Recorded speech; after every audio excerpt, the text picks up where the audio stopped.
বেশ বেশ বেশ রামচন্দ্র চলে গেলেন। সীতার লক্ষণকে পঞ্চবটি বানের প্রথম প্রান্তে রেখে ভগবান গভীর জঙ্গলে প্রবেশ করলেন। দুপুরবেলা জল কোথাও নেই, কেউ একটু জল দেবে কি গো, কেউ আছো? সেই সময় সবরী মায়ের ছেলে গুহক ফিরছিল কাঠের বোঝা নিয়ে। ও লোকটা, এখানে কেঁদে মরে গেলে কেউ তোমায় জল দেবে না, এখানে কোথাও জল নেই। ভগবান রামচন্দ্র বলছে খুব পিপাসা লেগেছে, ছাতি ফেটে যাচ্ছে, গলা শুকনো হয়ে গেছে, একটু জল দাও না। দেখ তুমি কথা বোঝো না, এখানে কোথাও জল নেই। আচ্ছা দাঁড়াও দেখছি। কাঠের বোঝাটা নাবিয়ে রেখে, ও মাইরা বাচ্চা ছেলের বুদ্ধি, কচু পাতা চেনেন তো? কচু পাতা, ওই কচু পাতা একটা ছিঁড়েছে, চোখের তলায় ধরেছে আর আঙুল দিয়ে চোখে ঘষছে আর জল বার করছে। রামচরণ সুখ ভজমন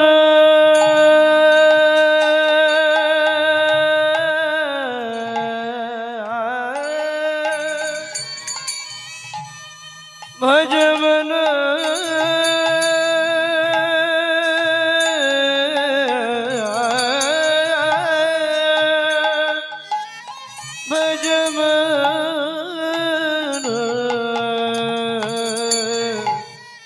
रामचरण शोक दाई ভজ মন রামচরণ সুখ দায়। जाको चरणन में पाशन उतार, जाको चरण में पाशन उतारो तरनि शरणकारी रामचरण सुख दाई। भज मन रामचरण सुख दाई ভজ মন রামচরণ সুখ দায়। ও ঠাকুর, এখানে কোথাও জল নেই, এই নাও এইটুকু জল পেয়েছি, খেয়ে নাও।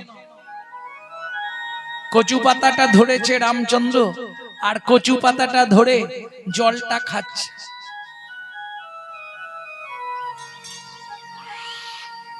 হ্যাঁ রে খোকা, এটা কি জল রে, এরকম স্বাদ কেন? দেখ কোথাও তো জল নেই, কি করব? চোখ থেকে জল বার করে তোমায় খেতে দিলাম। যেই বলেছে চোখ থেকে জল বার করে দিলাম, ভগবান রামচন্দ্র ছুটে গিয়ে গুহককে বুকের মধ্যে জড়িয়ে ধরেছে। ইস, সর্বনাশ হয়ে গেল। কিরে, আমি চন্ডালের ছেলে, তুমি আমায় ছুঁয়ে ফেললে? কে বলেছে ছুঁতে নাই? ওমা, আমরা তো মেলেচ্ছ জাতি, আমাদের ছুঁলে তো স্নান করতে হয়। ও গুহা, শাস্ত্র কি বলে জানিস? চন্ডাল হপি মুনি শ্রেষ্ঠ, হরি ভক্তি বড়ায় না। চন্ডাল চন্ডাল নয় যদি কৃষ্ণ বলে, ব্রাহ্মণ চন্ডাল হয় যদি অসৎ পথে চলে। শোন গুহা, আজ থেকে তুই আমার বন্ধু হবি। তোর নাম কি? আমার নাম গুহা। তোমার নাম? আমার নাম শ্রী রামচন্দ্র। দেখ, তুমি অত বড় লোক, আমি এইটুকুনি ছেলে, দুজনে বন্ধু হয়। বন্ধুত্বের একটা বয়স থাকবে না, যাত্রার সঙ্গে বন্ধুত্ব হয় নাকি? এই বলছি যা শুন না, বড় ছোট দেখতে হবে না, আজ থেকে তুই আমার বন্ধু, ঠিক আছে? তাই আজকে এখন এই যে কথা বলার সময় নেই, এখন আজকে আসি। হ্যাঁ, আজকে আর কথা বলার সময় নেই, আমি আসছি। ওখানে কাঠ নিয়ে গেলে মা ভাতে জাল দেবে, নালে আমাকে পেটাই দেবে। আমি চললো।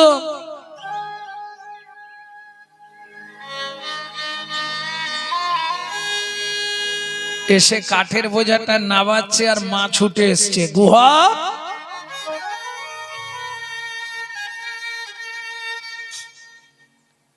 কি গলার ভলিউম কমে গেল কেন? এত দেরি কিসের? কোথায় ছিলি? ওমা মা,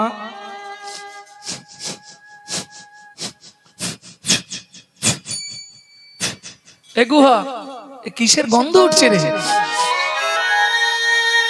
হ্যাঁ ওমা বলছি তো শুনবে তো, একটা লোক না কাঁদছিল জল জল করে, তাকে চোখের জল খাইয়েছিলাম, সে আমাকে জড়িয়ে ধরেছিল, তার গায়ে এইরকম গন্ধ। সবরী মায়ের মাথা গেল ঘুরে, মৃগনাভি কস্তুরীর গন্ধ। এ তো স্বয়ং ভগবানের অঙ্গ ছাড়া ত্রিভুবনে কারো অঙ্গে এমন গন্ধ হয় না। আরে গুহা, তার নাম কিছু বলেছে? নামটা বলেছিল মা, ভুলে গেছি, তবে চন্দ্রটা মনে আছে।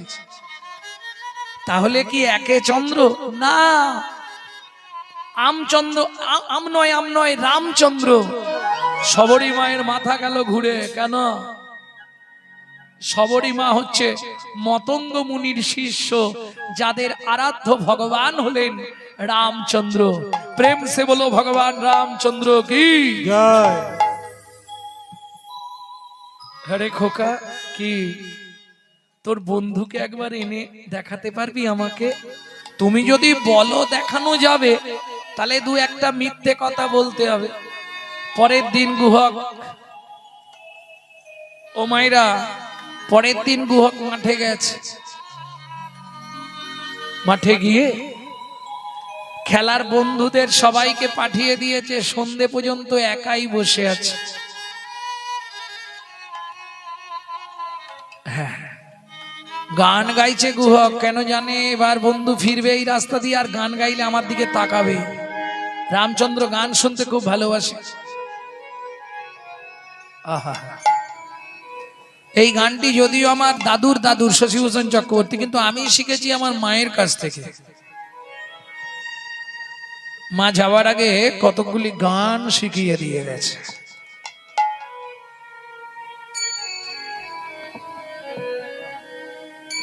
লুকিয়ে তোমায় রাখবো ঠাকুর আমার হিয়ার মাঝে, লুকিয়ে তোমার রাখবো ঠাকুর আমার হিয়া মাঝে। মনে মনে তোমার পূজা আমি মনে মনে তোমার পূজা করব সকাল সাজে,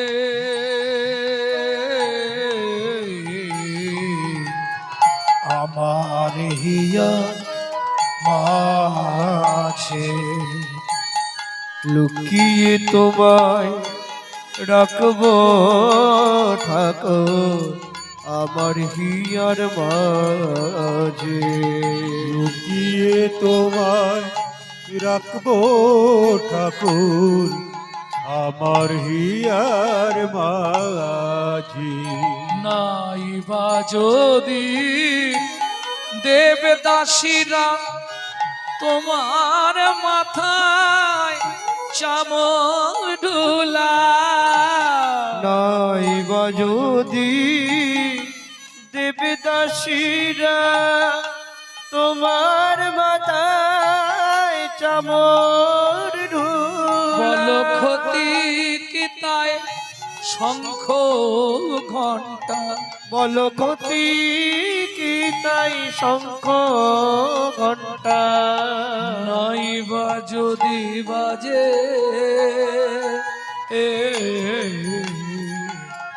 আমার হিয়ার হিয়ার মাঝি।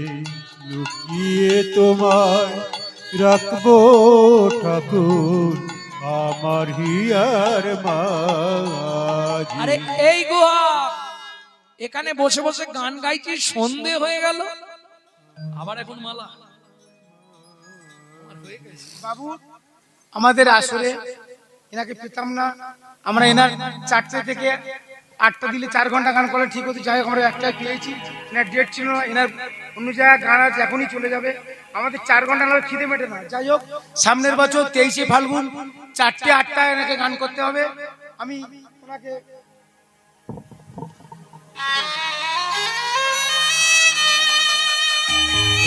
এই আসরে 3 ঘন্টা বাবুর খিদে মেটে না, আর আমরা একটা কোনোদিন দেবো না।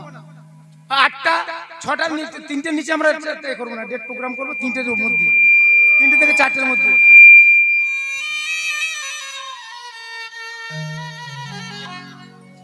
এই গুহা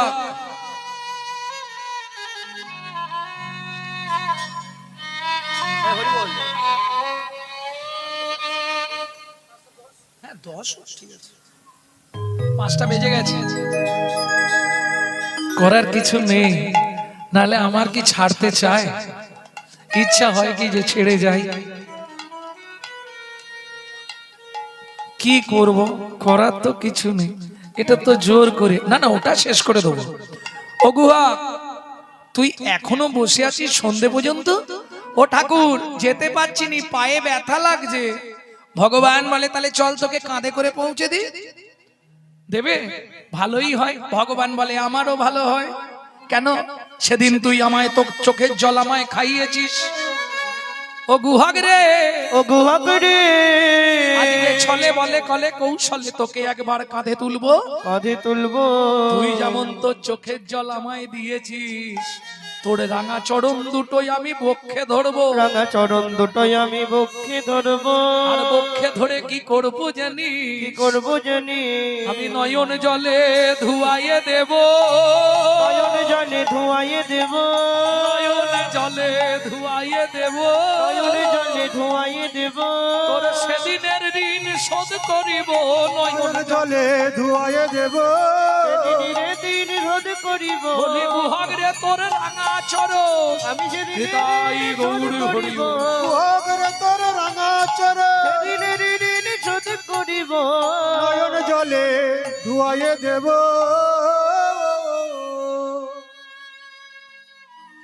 ও মায়েরা, কাঁধে নিয়েছেন রামচন্দ্র গুহককে, 2 হাত দিয়ে গুহক ধরেছে ভগবানের মাথা, আর ভগবান ধরেছে গুহকের 2টো চরণ।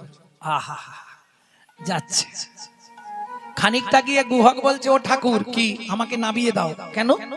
আমি তো ভারী, তুমি আমায় বইতে পারছো না। কি করে তুই বুঝলি? ও মা, তোমার চোখ থেকে টপ টপ করে জল পড়ছে না আমার পায়ে, আমি তো বুঝতে পারছি। ভগবান বলছে নারে গুহক, সেজন্য নয়।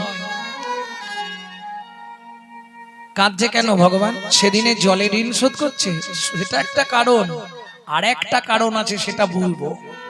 গুহক আমি কাঁদছি কেন জানিস গুহক? কেন ঠাকুর? যেদিন ভিগুমুনি আমার বুকে লাথি মেরেছিল, ভিগুমুনি আমার বুকে লাথি মেরেছিল, ভিগুমুনির চরণটা বুকে চেপে ধরে বলেছিলাম ভিগুমুনি গো, ওগো ভিগুমুনি গো, তুমি আমায় এই আশীর্বাদ করো, শুধু এ জন্মে নয়, শুধু এ জন্মে নয়, প্রতি জন্মে একবার করে যেন ভক্তের চরণ ধুলি পাই। ভক্তের চরণ ধুলি পাই। ভিগুমুনি আমায় আশীর্বাদ করে বলেছিল, হে ভগবান, হে ভগবান, শুধু এ জন্মে নয়, তুমি প্রতি জন্মে ভক্তের চরণ পাবে, ভক্তের চরণ পাবে। ভক্তমণ্ডলী, ভক্তিমতী মায়েরা, যে যা চাইছে, মন্ত্রী ওকে নিয়ে যাও, চলুন। মন্ত্রী তো যাচ্ছে ঘোড়ায় করে, আর চাষা যাচ্ছে তো পায়ে হেঁটে শুলো নিয়ে। এইবার বলি মা, কিছু মনে করনি, লোভে পাপ আর পাপে মৃত্যু। 10 বিঘে, 15 বিঘে, 20 বিঘে। মন্ত্রী বলছে আরে 20 বিঘে হয়ে গেল, আর কি করবে বুড়ো বয়সে? শুধু শুধু অত জমি তোমার কি হবে? তোমার কি? রাজা তো বলেছে যতখানি দরকার ততখানি নেবো। 25 বিঘে, 30 বিঘে, 35 বিঘের মাথায় গিয়ে পাটি মুখ থুবড়ে পড়ে। এ তো ঘোড়ার পিঠ থেকে নেবেছে, ও ভাই ওঠো, আরে শুলোটা পোঁতো, আর কে পুঁতবে? ও পারে চলে গেছে। মন্ত্রী ফিরে এলো, মহারাজ বলছে জমি দিয়েছো? বলে কি বলবো মহারাজ, ইচ্ছা ছিল 35 বিঘে, পেল মাত্র 3.5 হাত। পরের জায়গা পরের জমি ঘর বানাইয়া আমি রই, আমি তো এই জমির মালিক নই। ও দয়াল রে, আমি তো এই জমির মালিক না, ও বিধি রে, আমি তো এই জমির মালিক না। পরের জায়গা পরের জমি ঘর বানাইয়া আমি রই, আমি তো এই জমির মালিক না। ও দয়াল রে, আমি তো এই জমির মালিক নয়। ও মায়েরা, এর বড় প্রমাণ কি? আপনি কিন্তু এই জমির মালিক নয়। আমি প্রমাণ করে দিচ্ছি, দেখুন। তুমি প্রথম যেদিন ভবে এলে,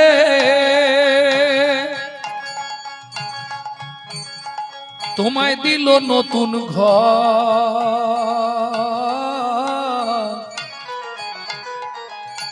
ঘরের কথা ভাবতে ভাবতে, ঘরের কথা ভাবতে ভাবতে, ঘরের কথা ভাবতে ভাবতে, ঘরের কথা ভাবতে ভাবতে তোমায় করলাম আস্তে। যে যার ঘরের চিন্তায় বিভোর,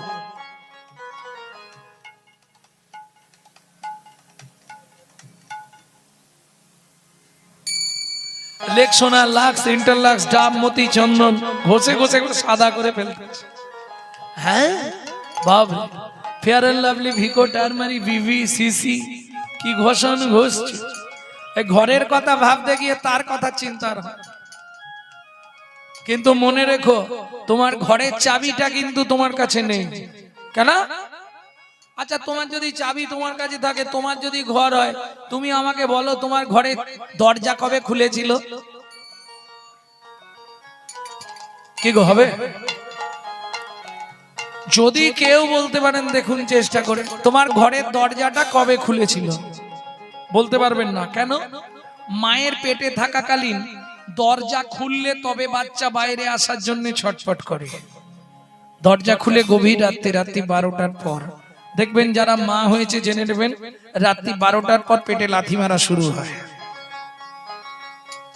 তাহলে বুঝে নেওয়া গেল কোন তারিখে ঘরের দরজা খুলেছে, এটা মাও বলতে পারবে না। কবে পৃথিবীতে এসেছি সেটা বলতে পারবে, তাই তো?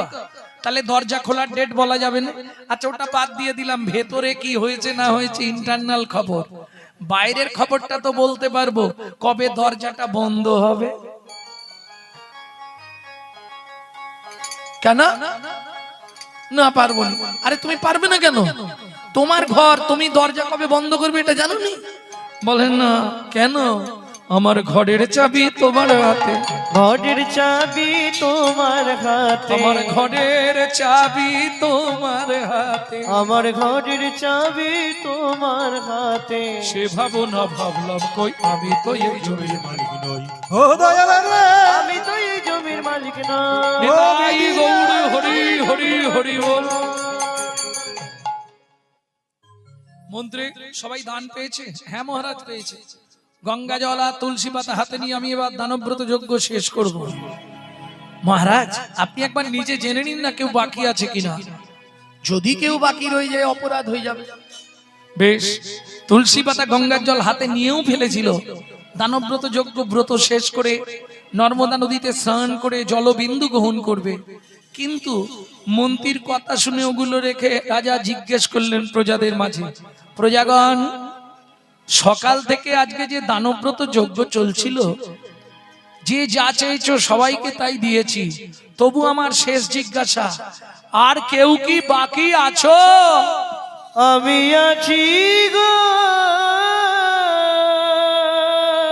রাজ, আমি আছি গো, আমি এখনো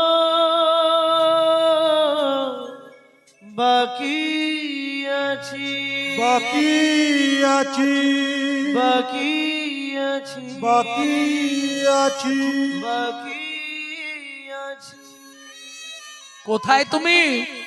আসছি মহারাজ, এক্ষুনি আসছি আপনার সামনে। মন্ত্রী, কাউকে দেখতে পাচ্ছ? কে বলল? হ্যাঁ, নকালে নারদ ঋষি দাঁড়ালো সম্মুখে আসি। কালে নারদ ঋষি দাঁড়ালো সম্মুখে আসি, কহিলেন মধুর বচন, কহিলেন মধুর বচন, রাজা আমি এখনো বাকি আছি, আমি এখনো বাকি আছি, তুমি আমায় দান করো রাজা, আমি এখনো বাকি আছি, আমায় দান করো রাজা, আমি দান গ্রহণের অধীর হরি, আমায় দান করো রাজা, দান গ্রহণের অভিলাষী, আমায় দান করো রাজা, আমি এখনো বাকি আছি। আমি এখনো বাকি আছি। ও মায়েরা, 80 মণ দুধে 1 ফোঁটা গোচনা পড়ে গেল। কিরকম? শাস্ত্র বলছে বৈষ্ণবেতে হয় যদি ক্ষুদ্র অপরাধ, মহা মহা ভজনের পড়ি যায় বা। নারদ মুনিকে দেখেই রাজা ক্রোধে অগ্নি প্রজ্বলিত হলেন। কেন? এটাই কলির প্রভাব। দূর হয়ে যা সম্মুখ হতে পেশনির কুমার, পেশনির কুমার, রাজা চন্দ্রকান্তে দান মাগো কি সাধু তোমার, কি সাধু তোমার। মন্ত্রে একে ঘাড় ধাক্কা দিয়ে বার করে দাও। দাঁড়ান মহারাজ, আপনার মন্ত্রী ঢাঁডরা দিয়েছিল বলে আমি এসেছি। দেবেন না ভালো মুখে বলে দেবেন, কিন্তু এই নয় আমাকে অপমান করবেন। তুমি রাজা চন্দ্রকান্তের মুখের সামনে দাঁড়িয়ে কথা বলছো, এত বড় স্পর্ধা তোমার? শুনুন মহারাজ, আমি চলে যাচ্ছি, তবে যাবার আগে একটা কথা বলে যাই। সারাদিন যে পুণ্য করলেন, এই পুণ্যটা পাপে পরিণত হয়ে গেল। শুধু তাই নয়, আর একটা কথা আপনাকে বলে যাই, যে মহাপাপ আজকে আপনি আমার সঙ্গে করলেন, যে চণ্ডালের মতো ব্যবহার আপনি আমার সঙ্গে করলেন, আগত জন্মে আপনাকে নিঃশ্বাস খুলে চণ্ডালের ঘরে জন্ম নিতে হবে। ও মায়েরা, নারী পারে বাঁচাতে আর নারী পারে মারতে। যেই এই কথা বলে দিয়েছে, পাশেই দাঁড়িয়েছিল রাজা চন্দ্রকান্তের স্ত্রী হেমকান্তা দেবী। ছুটে গিয়ে দেখলো একটাই পথ, ছুটে গিয়ে নারদ মুনির চরণে আছাড় খেয়ে পড়ল।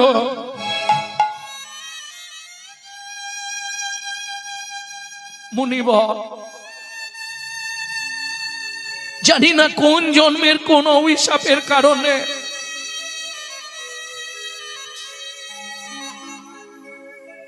মহাপাপ ফল ভোগ করছি। মুনিবর,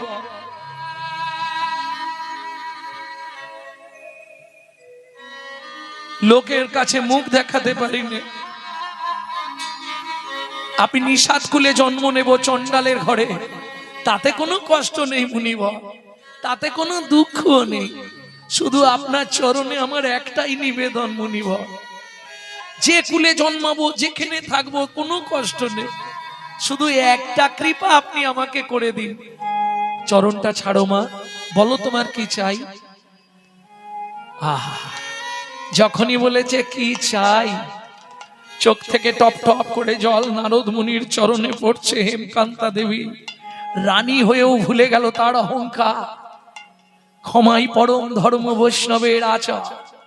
চরণটা ধরে যখনই কেঁদেছে, নারদ মুনি বললে, মা তুমি যা চাইবে আমি তোমায় দেব, নিশ্চয়ই দেব, বলো মা তুমি কি চাও।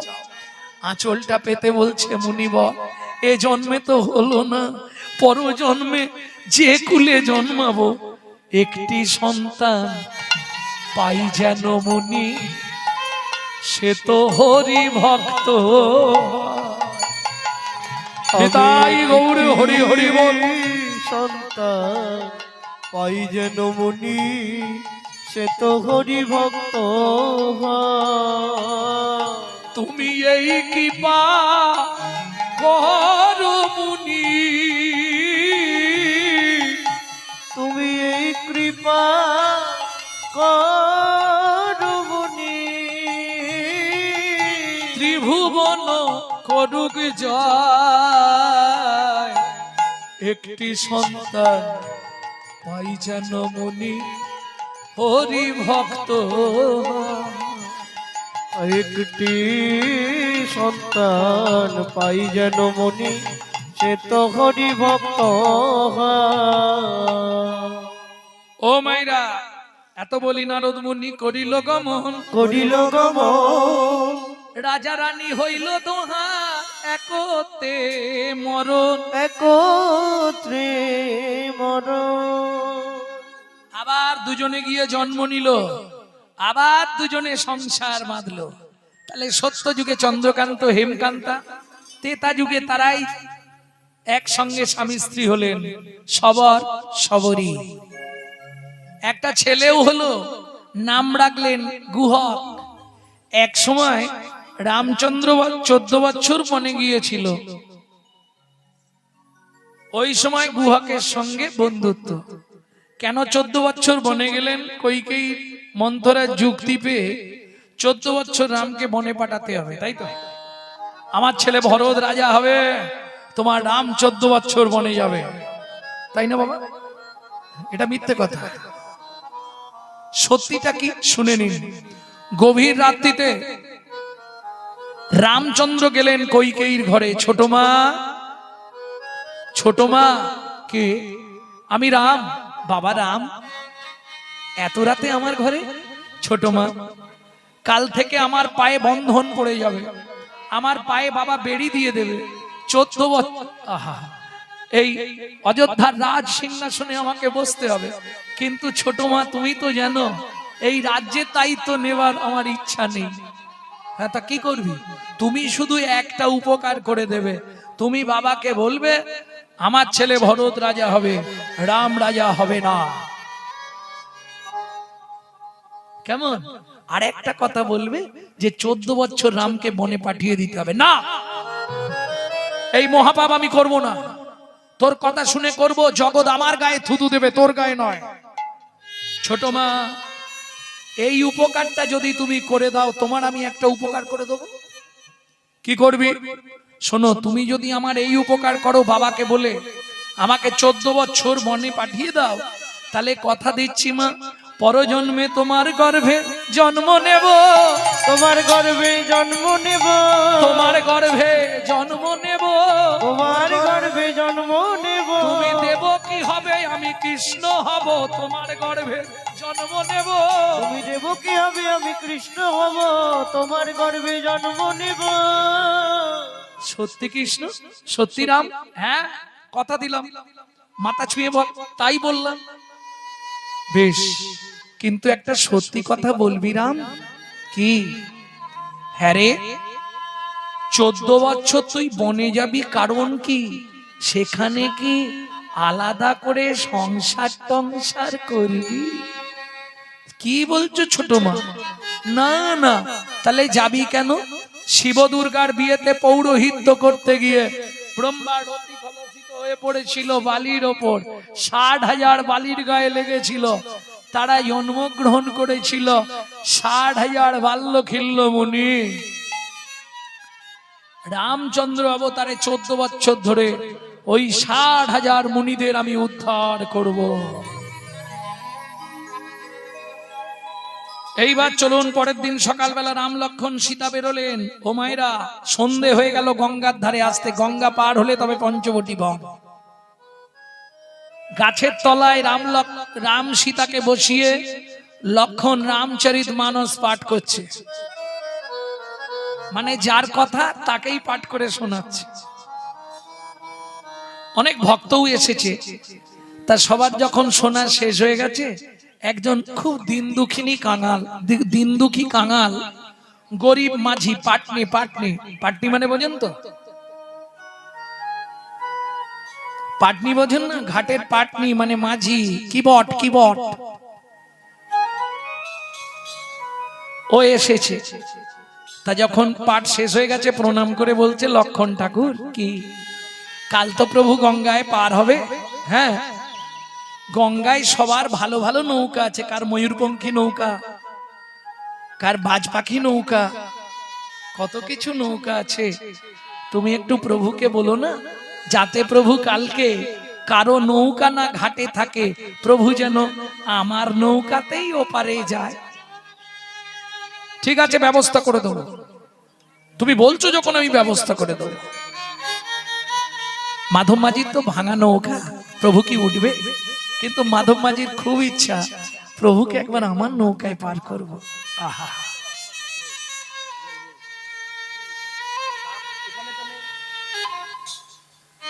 খুব ইচ্ছা। এইবার চলুন, ঘাটে এসেছে। ঘাটে পৌঁছে গেছে রামচন্দ্র সকাল বেলায়, ডাক দিয়েছে, ও মাঝি, মাঝি, ও মাঝি, আরে তোরই ঘাটে নিয়ে এসো, ওপারে যাব। ও মাঝি। মাধব মাঝি মুখ ঘুরিয়ে বসে আছে, শুনছে কিন্তু সাড়া দিচ্ছে না। লক্ষণ এবার রেগে গেছে, কালকে আমাকে অত করে নিজেই বলে এলো যে কারো নৌকা না থাকে আমি সেই মতন ঘাটে একটাও নৌকা রাখিনি, আর আজকেও মুখ ঘুরিয়ে বসে আছে, ওকে শুনতে পারে কালা নাকি? এই মাঝি। রামচন্দ্র বলছে, লক্ষণ, প্রত্যেকের সম্মান আছে, এই মাঝি বলতে নেই, মাঝি বলে জোর দিয়ে ডাকো, সাড়া দেবে। ও মাঝি। হ্যাঁ কি? এতক্ষণ আসতে, এতক্ষণ যে প্রভু তোমায় ডাকছে তুমি শুনতে পাওনি? বলে হ্যাঁ। তুমি শুনতে পাচ্ছিলে? বলে প্রথম থেকেই শুনতে পাচ্ছি। তাহলে সাড়া দাওনি কেন? বলে কিছু মনে করো না লক্ষণ ঠাকুর, প্রভুকে একটা শিক্ষা দেবো বলে সাড়া দিইনি। তুমি প্রভুকে শিক্ষা দেবে? হ্যাঁ। রামচন্দ্র বলে, আচ্ছা মাধব, তুই আমায় কি শিক্ষা দিবি শুনি একটু। প্রভু, তোমাকে এটাই বোঝাতে চাইলাম, তুমি কতবার ঘাটে দাঁড়িয়ে ডাকছো, আমি সাড়া দিচ্ছি না, তোমার ভেতরটা কেমন হচ্ছে তুমি অনুভব করো। কত জীব নিত্য নিত্য ভবসিন্ধু পাড়ের ঘাটে গিয়ে যখন তোমাকে বারবার ডাকে, তুমি তাদের ডাকে যখন সাড়া না দাও, তুমি অনুভব করো প্রভু তাদের ভেতর কেমনই হয়, তাদের ভেতরে কেমনই হয়, তাদের ভেতর কেমনই হয়, তাদের ভেতর কেমনই তুমি হয়। যদি সাড়া না দাও তাদের ভেতর কেমন হয়, তুমি যদি সাড়া না দাও তাদের ভিতর কেমনই হয়। যাক ঠিক আছে, নৌকা নিয়ে আয়, নিয়ে আয়, নিয়ে আয়। নৌকা নিয়ে আসছে কিন্তু ঘাটে ঠেকাচ্ছে না। রামচন্দ্র বলছে, মাধব আগে কথা বলে নে, কত নিবি, কত দিলে পার করবি বল, আগে কথা বলে নে, আমরা তিনজন আছি, কত নিবি তাই বল। বলে প্রভু, ধরো যেতে যেতে কোনো ড্রাইভারের গাড়িটা খারাপ হয়ে গেছে রোডে, সে অন্য কোনো ড্রাইভারের গাড়িতে উঠে যদি গিয়ে দুটো স্টপেজ পরে মিস্ত্রির জন্য নামে, তাহলে ওই ড্রাইভারকে এই ড্রাইভারের থেকে পয়সা নেয়? বলে তার মানে বুঝলে না প্রভু, তুমিও মাঝি আমিও মাঝি, তুমিও মাঝি আমিও মাঝি, তোমার থেকে যদি পয়সা নিই জগৎ আমাকে খারাপ বলবে। আজকে যেমন তোমায় আমি পার করে দিচ্ছি, সেদিন পার করে দিও, সেদিন পার করে দিও, সেদিন পার করে দিও, সেদিন পার করে দিও। আমার কাছে হয়তো কিছুই থাকবে না, সেদিন পার করে দিও। সেই হয়তো কিছুই থাকবে না, বলি আয়রে মাধব আয়রে বলে, হরি সেই হরি হয়তো কিছুই থাকবে না, এ মাধব পায়রে কোলে, সেই আমার কিছুই থাকবে না। সেদিনই পার করে দিও। আমি গিয়ে নৌকায় বসি না। শোনো প্রভু, তোমার সঙ্গে ঝগড়া নেই, তোমার দেহের সঙ্গে ঝগড়া নেই, তোমার পায়ের সঙ্গে ঝগড়া নেই, কিন্তু পায়ের তলায় যে ধুলোটা আছে ওইটার সঙ্গে আমার শত্রুতা আছে। কেন কেন রে মাধব, এ কথা কেন বললি? তুমি কি বুঝবে, তোমার ওই পায়ের ধুলো লেগে পাথরের ভেতর থেকে মেয়ে ছেলে বেরিয়ে গেছে। এখন প্রভু, আমার নৌকাটা যদি মেয়ে ছেলে হয়ে যায়, বাড়িতে এমনি স্ত্রী আছে, আবার এটাও যদি মেয়ে ছেলে হয়ে যায়, আমার সংসার তো চলবেই না, আর দুজনে মিলে আমাকে মেরে ফেলবে। অতএব দরকার নেই, তুমি দাঁড়াও, আগে তোমার পাটা ভালো করে ধুইয়ে দি, তারপর নৌকায় তুলবো। লক্ষণ বলছে, ধোয়াবি কিসে? কেন এত জল আছে গঙ্গায়, তুলবি কিসে করে? বলে তুলতে লাগবে না, দেখো না কি করে ধোয়াই। রামের চরণটা দুই হাত দিয়ে ধরেছে মাধব, চোখ থেকে টপ টপ করে জল পড়ছে, আর রামের চরণটা ধোয়াচ্ছে। কাঁদছে আর কি বলছে যেন সেদিনের আশা আজ পূরণ হলো। সেদিনের আশা পুরাণ হলো। আমার সেদিন থেকে আশা ছিল। আস্তে আস্তে আস্তে কোন দিন থেকে? এই তত্ত্বটা অনেকে জানেননি, জেনে নিন আজকে। যখন ক্ষীরোদ সমুদ্রে নারায়ণ অনন্ত শয্যায় শায়িত লক্ষ্মী পদ সেবা করছিল, তখন একটা টটুরাইজ মানে কচ্ছপ বারবার উঠছিল। একটাই জীবনে তার আশা, যে চরণ পাবার জন্যে এত মানুষ, এত যোগী, এত মুনি, এত ঋষি, এত সাধু মহাত্মা সাধনা করে, সুযোগ যখন পেয়েছি একবার উঠে তার চরণের তলাটায় একটু চুম্বন দিয়ে দেখব ওই চরণের তলায় কি এমন জাদু আছে। এই ভেবে কচ্ছপটা ওই অনন্ত শয্যার ওপর উঠে যেই না চরণের ধারে যাবে, লক্ষ্মী দেখে ফেলেছে, ওমা এত বড় পোকা, এ যদি প্রভুর পায়ে কামড়ায় প্রভুর তো কষ্ট হবে। সঙ্গে সঙ্গে কচ্ছপটাকে ধরে দূরে ছুঁড়ে ফেলে দিয়েছে। সমুদ্রের ওই নোনা জল কচ্ছপের নাকে মুখে ঢুকে গেল। কাঁদতে কাঁদতে বললে, ভগবান জীবনে বড় আশা করে উঠেছিলাম, যে চরণে এত মজা, একবার সেই চরণের ধুলি একটু আমি জিভ দিয়ে চেখে দেখবো কি এমন আছে তাতে, কিন্তু সে আশা তো পূর্ণ হলো না। ভগবান বললে, কচ্ছপ রে তুই দুঃখ করিস না, তোর আশা আমি পূর্ণ করে দেব। সত্য তেতা যুগে আমি রামচন্দ্র হব, তুই হবি কি বট মাধব মাঝি। তোর ঘাটে যেদিন পার হতে আসবো, তুই সেদিন চরণ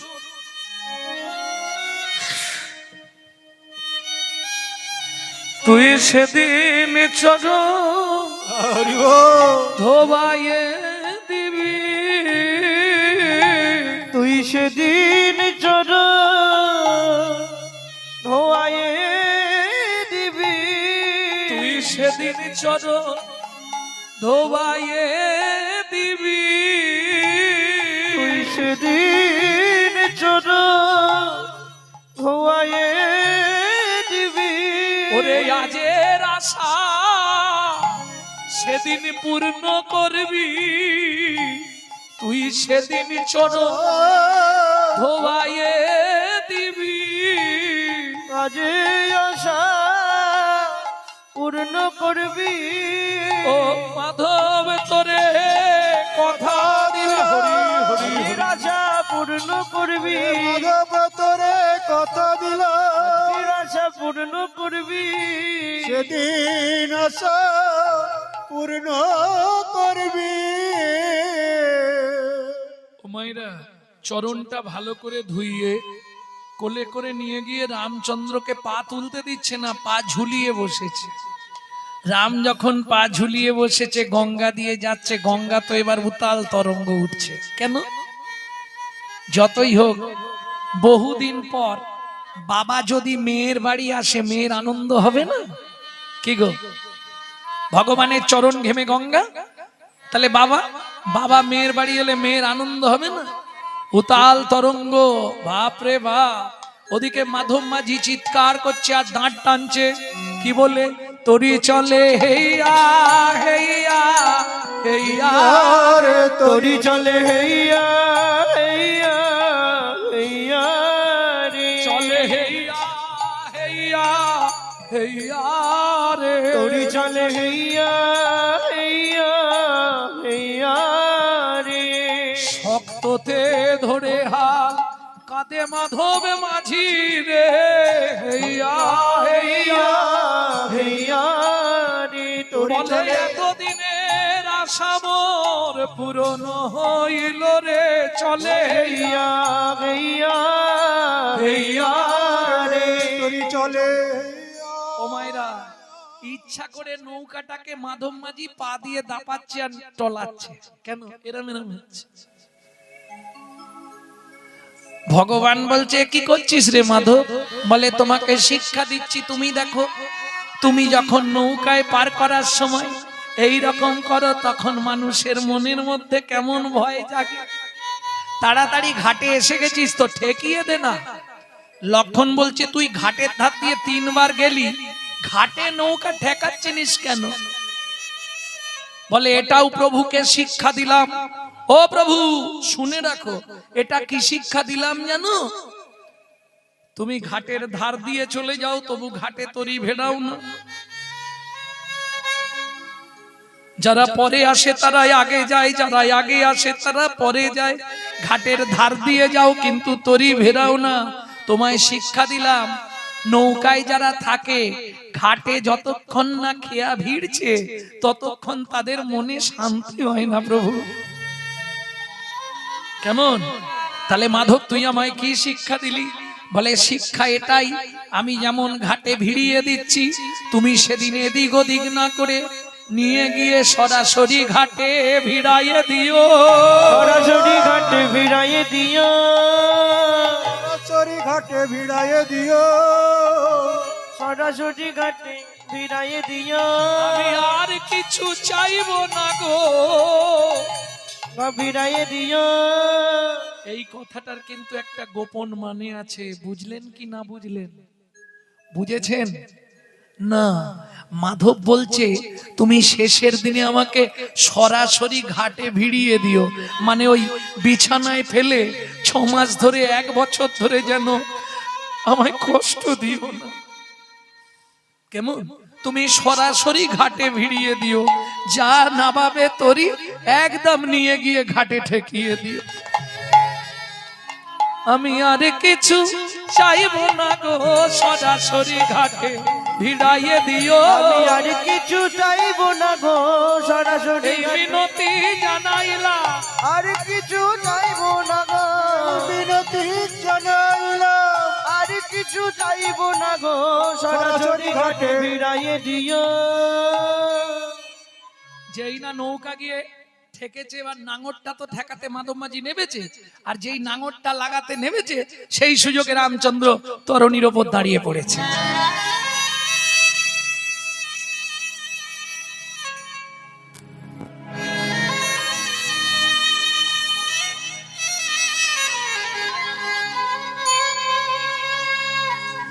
আর যেই রামচন্দ্র এবার নেমে যাচ্ছে, তরিটা একবারে সোনার ঝকঝক ঝকঝক করছে।